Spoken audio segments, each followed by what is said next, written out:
इस दुनिया में बहुत से लोग ऐसे हैं जो अपने सपनों को छोड़ देते हैं।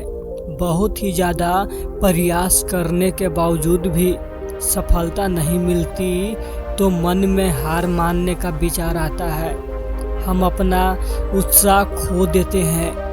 हर दिशा में नाउम्मीद ही दिखाई देती है। कुछ भी पॉजिटिव नज़र नहीं आता। लगता है कि हार मान लें। यदि आप भी ऐसे सोच रहे हैं तो मैं कहूँगा नेवर गिव अप। फिर भी दोस्तों आप हार मान चुके हैं और आपको लगता है कि आप आगे कुछ नहीं कर पाएंगे तो मेरे इस वीडियो को पूरा ज़रूर सुनिएगा। आपको नई उम्मीद और हार न मानने की ताकत मिलेगी। तो दोस्तों इस कहानी को सुनने का फैसला आपने कर लिया है, इसका मतलब यह है कि आप में अभी भी हार नहीं मानी है। आप एक और प्रयास कर सकते हो। दोस्तों आप अपने अंदर झांक के देखिए। अपने अंदर शक्ति मौजूद है, उसे पहचानो, उसे अपने शरीर से बाहर निकालो। आप जो भी करना चाहते हो उसे कर सकते हो। एक विजेता बनना कोई मुश्किल काम नहीं है। हर व्यक्ति एक विजेता है। आपके अंदर एक विजेता है। उस विजेता का कहना है कि नेवर गिव अप। आप अभी भी निराश हैं और इसलिए आप अपने लक्ष्य को छोड़कर जा रहे हैं। इसमें आपकी गलती नहीं है, क्योंकि ज़्यादातर लोग ऐसा ही करते हैं। पर कुछ लोग प्रयास करना जारी रखते हैं, उसे सफलता ज़रूर मिलती है। चाहे रास्ते में कितनी भी परेशानी क्यों ना आए, मंजिल उसी को मिलती है जो कभी गिव अप न करे। जब आपने सपना देखा ही है तो उसे साकार करने के लिए आगे बढ़ें। अब क्या हुआ, हमारी सबसे बड़ी कमजोरी हार मान कर बैठ जाना है, जबकि सफल होने का सबसे बड़ा कारण सतत प्रयास करना है। आपके इरादे बुलंद होने चाहिए। तब तक हार मत मानो जब तक लक्ष्य प्राप्त न हो जाए। इसीलिए असफलता का इग्नोर करो, अपने काम में लगे रहो। डरना नहीं है बल्कि लड़ना है। अपने इरादे इतनी मजबूत रखो कि हार मानने का विचार ही ना आए। अपने लक्ष्य को महसूस करो, उसे अपनी बंद आँखों से देखो और महसूस करो कि आपने उसे पा लिया है। आप उस काम को कर रहे हो जो आपके पसंद है। ऐसा करने से आपने पॉजिटिव एनर्जी का संचार होगा जो आपको अपने लक्ष्य के प्रति काम करने में आगे बढ़ाएगा। आइए इस बात को छोटी सी कहानी से समझते हैं। एक गांव था, उसमें एक आश्रम था। आश्रम में एक आचार्य और उनके 3 शिष्य थे। आचार्य ने उन शिष्य से पूछा कि उन पहाड़ी के पीछे क्या है, वह देखकर आना है।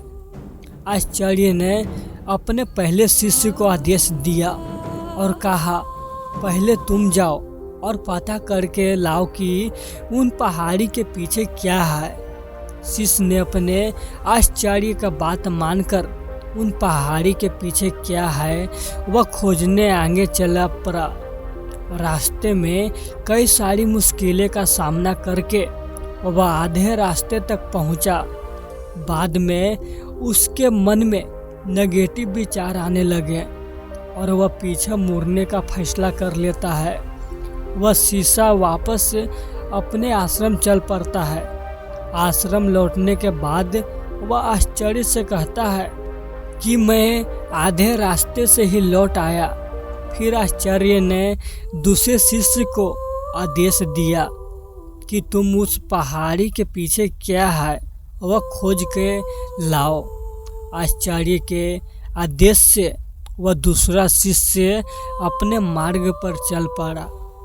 पहले शिष्य की तरह उन्हें भी शुरुआती रास्ते में बहुत सारी कठिनाई और मुश्किलें आई, फिर भी वह आगे बढ़ा। लेकिन चलते चलते वह थक गया और मन में सोचने लगा कि अब कितना दूर है, यह अब मुझे से चला नहीं जाता, मैं क्या करूं। उसके मन में भी नेगेटिव विचार आने लगे और उसने भी गिव अप कर दिया।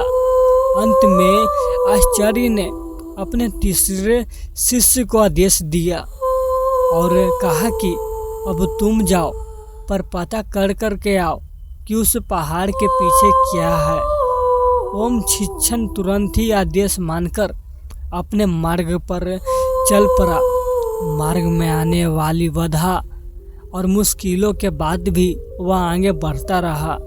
वह चलते चलते थक भी जाता, फिर भी वह आगे बढ़ते रहा।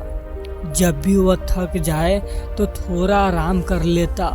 वह सोचता कि अब थोड़ा ही दूर है, मुझे हार नहीं मानना है, मुझे बस चलते रहना है। इससे सकारात्मक सोच के साथ वह आगे बढ़ते रहा और उसे वह पहाड़ दिख गया। वह पहाड़ इतना बड़ा था कि वह आसानी से उस पर चढ़ ही नहीं सकता था।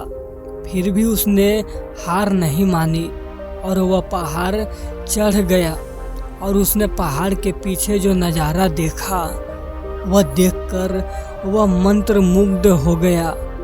वह वापस अपने आश्रम की ओर चल पड़ा। दोस्तों, क्या आप वही गलती तो नहीं कर रहे हैं जो पहले 2 शिष्य ने की थी? बहुत से लोग हैं जिन्होंने सफलता के इतने करीब होने पर हार मान ली। क्या आप भी तो ऐसा नहीं कर रहे हैं ना? लोग परिस्थिति और प्रॉब्लम से डर जाते हैं और अपना कदम पीछे खींच लेते हैं, लेकिन आपको ऐसा नहीं करना है। हार मानने का कोई फ़ायदा नहीं है। सिर्फ जीत पर फोकस करो और फिर से कोशिश करो और हर बार ऐसा करते रहो जब तक आप जीत न जाओ। तो अभी भी आपको देर नहीं हुई है। अपने सपनों को साकार करने के लिए एक्शन प्लान बनाओ और नेवर गिव अप एटीट्यूड बनाओ। दोस्तों, मैं आशा करता हूँ कि इस वीडियो के माध्यम से आपके जीवन में पॉजिटिव चेंज लाने में मदद मिली होगी। अगर आपको यह वीडियो और जानकारी अच्छी लगी तो अपने फ्रेंड और परिवार में इसे ज़रूर शेयर कीजिएगा। धन्यवाद।